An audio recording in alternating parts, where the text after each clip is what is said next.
반갑습니다. 바른교회 장승재 목사입니다. 오늘 하나님 말씀의 제목은 감정이 태도가 되어 말씀대로 살지 않는 우를 범하지 마십시오라는 제목으로 말씀 나누도록 하겠습니다.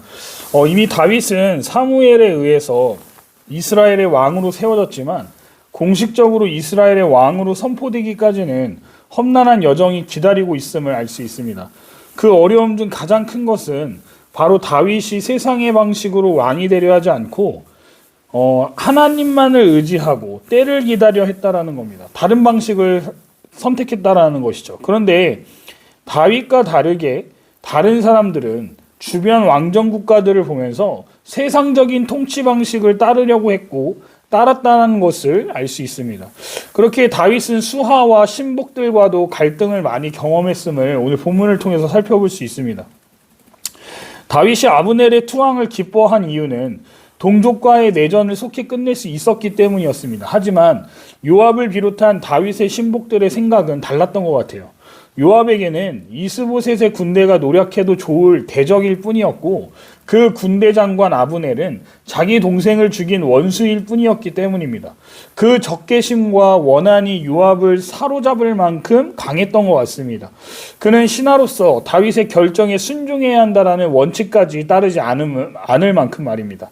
요압은 왕에게 보고하지 않고요.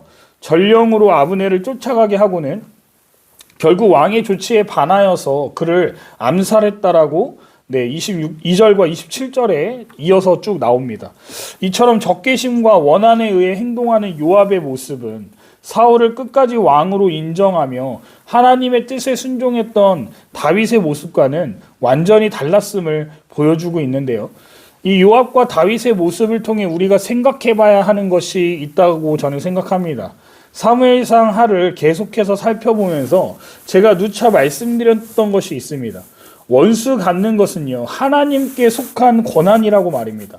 하나님의 섭리에 맡겨야 한다라는 겁니다. 요압이 이토록 아브넬을 죽이고 싶어 했던 이유를 우리가 봤을 때, 물론 세상적인 관점으로 볼 때나 또 상식적으로 생각했을 때나 요압이 잘한 것처럼 보이지 않습니까? 여러분 웹툰을 자주 보시나요? 요즘 웹툰이나 드라마들을 보면요, 정의를 수호하는 사람들을 모티브로 삼아서 그들을 주인공 삼아 법이 해결하지 못하니 내가 직접 심판하겠다면서 자신의 가족을 죽인 살인자를 대신 처벌한다든지 아니면 솜방망이 같은 처벌로 인해 죄를 지은 것만큼의 죄의 형량을 채우지 못한 인간들을 대신 심판하겠다면서 그들을 주인공으로 사용함으로 심판함을 볼 수 있습니다. 그런 것들을 보고 사람들은 많은 댓글을 남깁니다. 사이다다. 역시 법은 믿을 수 없다. 직접 심판해야 한다. 악인들은 똑같이 당해야 정의가 살아있는 것이다. 라면서 좋아하는 것이죠. 왜 그런 걸까요? 오늘날 국가의 법은 사적 복수를 허용하지 않기 때문일 겁니다. 그런데 역사적으로 보면 오랜 시간 동안 사적 복수가 존재해 왔다는 겁니다. 하지만 성경은요, 원수 갚는 것이 사람에게 있지 않고 하나님께 속해 있다라고 로마서 12장 19절에 분명히 증거하고 있다는 겁니다. 저는 묻고 싶은 겁니다. 여러분들은 어떻게 생각하십니까? 내 가족을 건드린, 죽여도 모자랄 만한 인간이 제대로 된 법적 책임도 묻지 않고 단순히 몇 년 살다가 다시 세상에 나온다라고 한다면 법이 심판할 수 없으니 내가 직접 그를 심판하겠다라는 마음이 동의가 되십니까?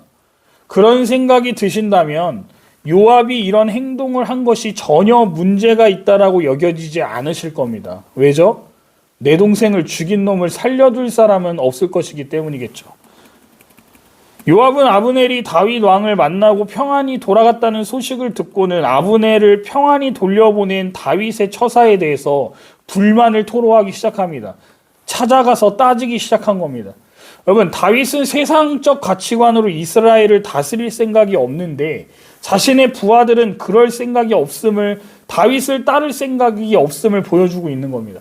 그리고는 다윗왕 몰래 사람들을 보내어서 아브넬을 다시 돌아오게 했고 직접 그를 암살했습니다. 이건 전쟁터에서 전투 중에 발생한 동생의 죽음을 암살이라는 방법으로 보복한 정당하지 못한 행위를 할 수 있다는 겁니다. 또한 다윗 왕은 아직 나뉘어 있는 이스라엘을 통치하기 위해서 상대 진영의 실권자인 아브넬과 협상을 한 상태였습니다. 그런데 요압이 사적인 그 복수심으로 인해서 아브넬을 살해함으로 누가 공경에 빠진 겁니까? 다윗이 공경에 빠지게 된 겁니다.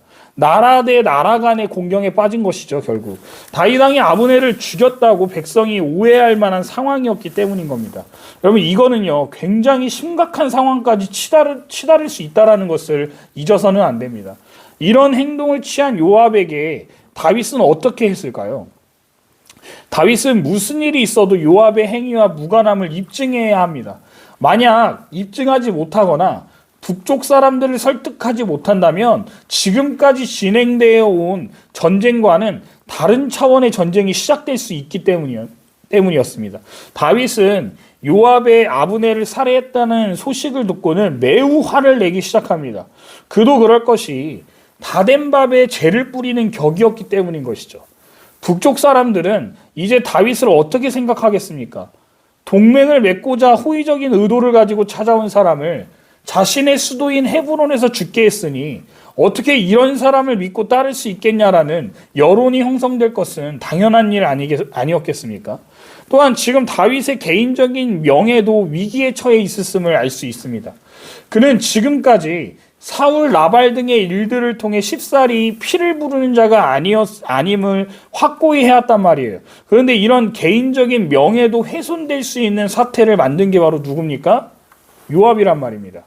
자신과 자신의 왕국이 전혀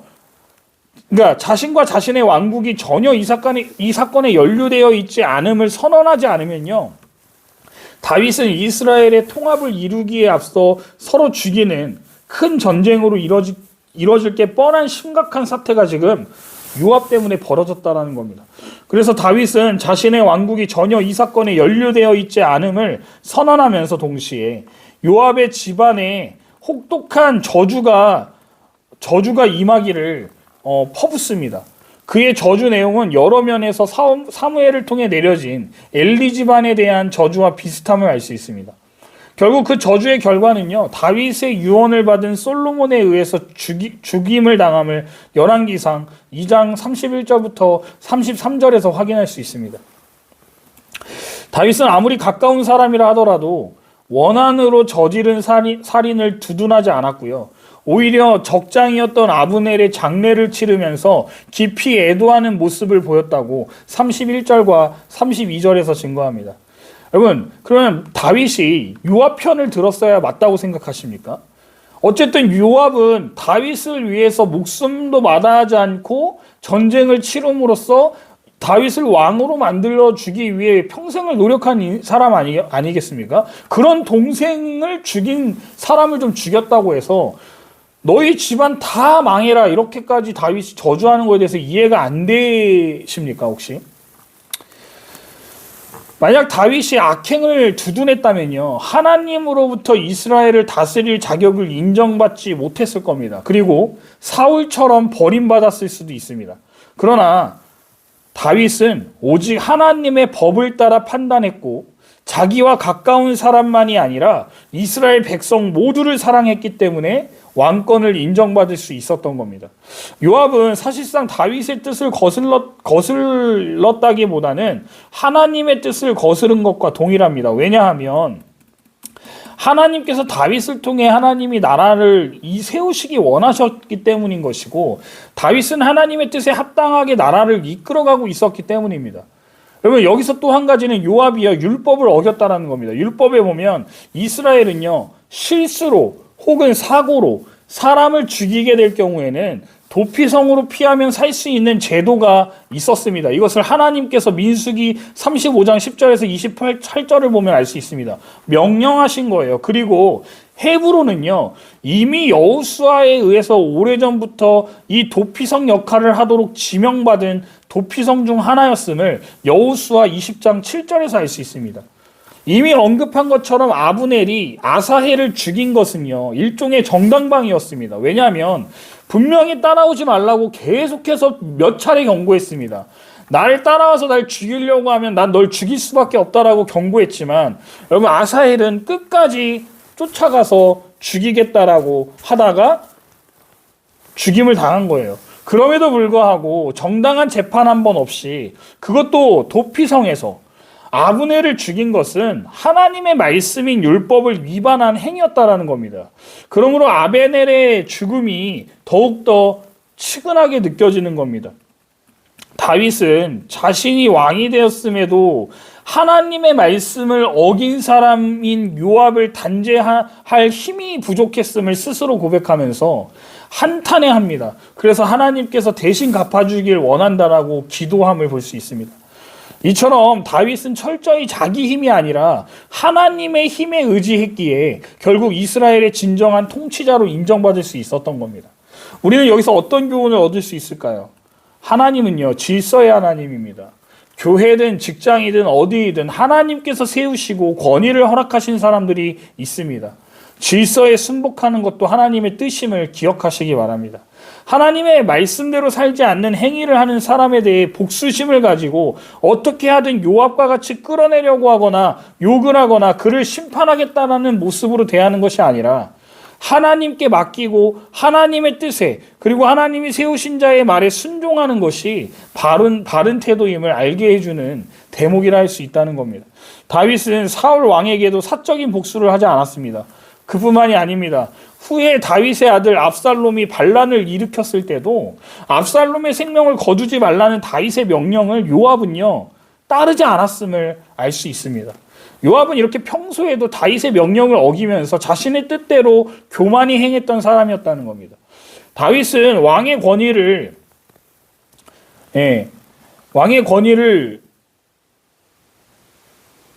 전혀 따르지 않았고 요압의 행위는 반드시 하나님의 심판을 받아야 한다라고 생각했고, 그래서 다윗은 여호와께 악행한 자에게 악한 대로 갚아주실 것을 간구한 겁니다. 그렇습니다. 하나님의 뜻과 권위를 무시하고 방자히 행한 사람은 결국 보응을 받게 됨을 기억하시기 바랍니다. 요압과 다윗은 삶에서 자기가 주인이 되느냐, 하나님이 주인이심을 인정하느냐의 차이를 보여주고 있습니다. 성도는 자신의 감정과 의지 이전에 하나님의 뜻을 구했던 다윗의 경건한 삶을 본받아야 합니다. 만약 다윗이 세상의 일반적인 통치자들의 모습을 따랐다면 그도 역시 사울과 같은 길을 걸었을 겁니다. 하나님이 살아계심을 믿고 그 법을 따르는 사람들은 당장은 답답하고 비효율적인 선택을 하곤 합니다. 하지만 하나님의 명령과 섭리가 가장 빠르고 확실한 길이라는 사실이 언젠가는 드러나게 되어 있다는 거예요. 그러므로 우리는 세상적 상식이나 인간적 감정이 아니라 오직 말씀을 따라 살아야 할 줄 믿습니다. 주님과 동행하는 길이 가장 확실하다는 믿음을 달라고 주님께 기도하며 요압과 같이 하나님의 말씀에 따라 살지 않는 인생이 아니라 답답하고 더디고 느려 보여도 이게 맞나 싶어도 하나님의 말씀을 신뢰하고 그분 말씀대로 살기 위해 발버둥치는 다윗과 같은 인생들이 되시기를 주님의 이름으로 축원드립니다.